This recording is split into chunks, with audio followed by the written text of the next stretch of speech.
Pa ćao svima, ćao dragi moji. Ja sam odlučila da kud svi tu i mali mujo, pa da vam ja malo snimim neke svoje rutine, pošto sam stvarno dobila puno poruka preko Instagrama od strane mojih vernih pratiteljki. Da bi one volele da vide šta ja stavljam na dnevnoj bazi, koji su moji favoriti, all time favoriti, znači ovog puta ću govoriti o svojim all time favoritima. Ali ono što je bitno da kažem je da pre svega sam primetila da što sam starija sve se manje šminkam.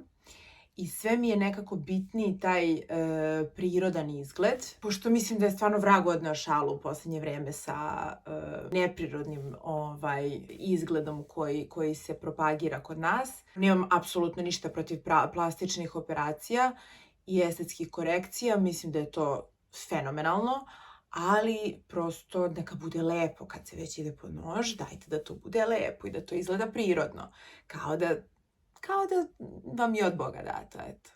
Dakle, ovo što vidite sada na meni, to je neki moj kao svakodnevni make-up look, koji sam postigla kombinovanjem sledećih proizvoda.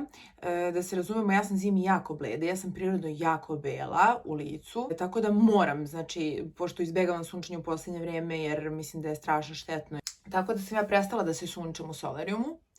Definitivno, i često koristim te neke kreme za samopotamnjivanje za lice, mada njih ne volim jer imam jako izoštreno čulo mirisa i užasno mi smeta onaj moment smrduckanja koji se dešava negde posle možda sat vremena nakon nanošenja i bilo šta što ne miriše lepo ne volim da stavljam na sebe.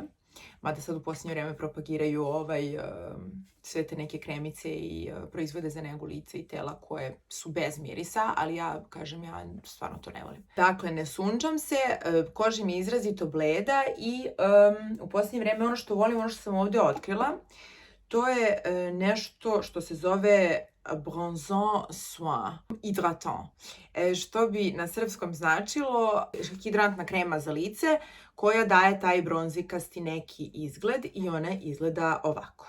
Dakle, ona je kao gel, evo, da li se vidi, da, ona je tako brownkasta, nije kao puder, nije kao CC krema, nije kao BB krema, dakle potpuno je kao hidrantni gel koji samo daje boju vašem licu i meni se ovo jako dopada. A nekad kada hoću da imam taj malo izjednačen ten koji je malo manje taman nego nakon ove kreme, onda koristim ovaj Clinique ID. Znači, takođe i ovde se radi o gelu, koji je neke plavičasto-sivkaste boje kada se istisne na dlan. I onda kada se razmaže, on valjda poprimi nijansu vaše kože i moja koža odjednom nije više bleda, ali nije ni toliko tamna. Evo, danas sam recimo stavila njega, da ne bude da sam grobaru s lopate pobegla, kako inače izgledam. Onda danas imam senku, obrvene, naravno to su adaktarke i mislim prosto svima je jasno da kad se one jednom odrade da im ne treba nikakva dorada, tako da sam ja što se tiče obrva oslobođena posla. Jednostavno nekad ih samo malo sa gelom naljutim, onako što se kaže, sa četkicom onako kao malo razbarušim kad hoću da imam ovaj look koji svi u poslednje vreme imaju sa tim čupavim obrvama. Što se senke tiče, Sephora je u pitanju. Ova ovde nijansa, dakle ova poslednja, espresso nijansa. I stavim je u jako tankom sloju tu na gornji kapak i ispod, tako malo tu. Jako su mi bitne četkice zato što kad nemate dobru četkicu ne možete dobro ni da se našminkate, ja sam zagovornik toga. Dakle, za gornji kapak ide ova malo bršunastija, a za donji ide ova malo, vidite, ovako tanja. Ona ide tačno tu da se stavi ispod donje kapka. Istu nijansu i za gornji i za donji koristim. Što se maskare tiče, maskara je ova zauvek i oduvek Bad Gal od Benefita. Što se tiče rumenila, imam jednu paletu za konturisanje koju obožavam, ali koja nažalost više nema, nigde je ne nalazim. Paleta se zove Naked Skin. Sva je jadna razbijena. Ne smijem ni da vam pokažem, mislim, kako to izgleda. To imam par mrvica još što mi je ostalo, ova druga mi je pri kraju. Tako da molim sve koji znaju gde ima ovo da se kupi, da me obaveste u komentarima. Please. Bitno mi je. Takođe, kada na brzinu radim konturice, volim da stavim malo da iskonturišem nos, da ga malo istanjim. To radim sa ovom ovde nijansom, Mac je u pitanju. Što se tiče olovke, olovka koju ću vam sada pokazati imam je sada na usnama i ona je moj all time favorite.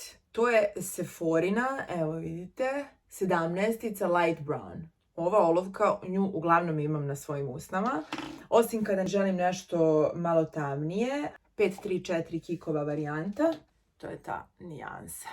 A Sephorina je ova iznad i ona je malo svetlija, vidite. Ima još jedna nijansa olovke koju obožavam, izvinite, zaboravila sam, to nikako ne sam zaboravim, to je jako bitno. U pitanju je MAC nijansa Strip Down i ja ovu olovku nisam odavno videla i nju je teško jako naći. Evo, ona vam je gore iznad, znači ona ide malo na brownkasto. I uz nju obično kombinujem MAC-ov Carmine A Girl's Got Needs, tako se zove. Evo, ovako izgleda. Kako to blogeri već pokazuju, evo je. Carmine koji se sasvim slučajno otkrila u jednoj srpskoj parfimeriji u Novom Sadu, mislim da je Jasmin bio u pitanju ili tako nešto. Brand se zove Nai Oleari, jako je lep. I nijansa je 03, True Icon Lipstick. Savršen, njega imam trenutno na usnama. Uglavnom, dosta pored njega koristim Velvet Teddy od Maca, to je taj. Mislim da on i sada ima da se kupi, nisam sigurna, ali ja ga eto čuvam od tada, kao oči u glavi. Eto, ukratko sam vam objasnila moju neku svakodnevnu rutinu. To izgleda otprilike ovako, ja sam to, malo mi je, kosa mi je mokra, volim da mi se kosa prirodno osuši. Što se kose tiče, u posljednje vrijeme mi strašno opada. Jedini šampon koji prosto može da mi pomogne kad je to, može da zaustavi to opadanje, to je neki Furterer, tako se nešto zove. Taj šampon koristim i pakovanje, razna pakovanja stalno menjam, zato što mi se kosa brzo zasiti jednog pakovanja, odnosno maske, pa stalno menjam. Dosta idem na te tretmane nege kose, dosta mi se kosa oporavila generalno što se krajeva tiče i suvoće, ali u posljednje vrijeme ne lezi vraže, počela da opadam. Tako da nadam se da će to uskoro stati. Sada je trenutno mokra, pušta me da se sama osuši, ni sa čim je ne agresujem, što bi rekli ovde. Tako da to mi je to. Uskoro ću vam napraviti neke snimke vezano za neku malo, da kažem, večerniju varijantu šminke. Tako da, zapratite me ovdje na YouTube-u, nova sam, dajte mi malo podrške. Kako se to kaže? Subscribeujte se ovdje kod mene na kanal, ostavite mi komentare i puno vas ljubim. Do skorog viđenja.